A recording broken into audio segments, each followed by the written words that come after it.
சத்தியமா எனக்கு உன்னை எப்பவுமே ஹாப்பியா பார்த்துட்டே இருக்கும். அதுக்காக என்ன வேணா பண்ணுவேன்.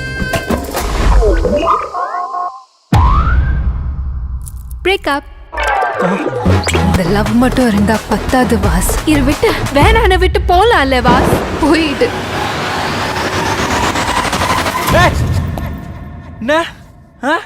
நான் முதல்ல வந்து ஜாதியில ஒத்துக்கல, ஜாதகத்துல ஒத்துக்கல, வீட்டுல ஒத்துக்கல, நாட்டுல ஒத்துக்கல, ஊர்ல ஒத்துக்கல, தெருவுல ஒத்துக்கல, அப்பா ஒத்துக்கல, ஆத்தா ஒத்துக்கலன்னு சொல்லியிருந்தீங்க. இப்ப என்ன ஆப் ஒத்துக்கலன்னு சொல்லி பிரேக்கப் பண்றீங்களா? என்ன டிசைன் யோசிப்பீங்களா எப்படி பிரேக்கப் பண்ணலான்னு? வாத்தா ஒரு ஹார்ட்டோட வேலைய எந்த ஒரு ஆப்பாலையும் பண்ண முடியாதுன்னு நான் இந்த உலகத்துக்கு ப்ரூவ் பண்ணி காட்டுறேன். இது உனக்கு கரெக்ட்லடா தம்பி. இந்த ஒரு ஸ்கொயர் ஃபீட்டு கரெக்டா இருந்தா சுத்தி இருக்கிற மொத்த ஏரியாவும் கரெக்டா தான் இருக்கும்.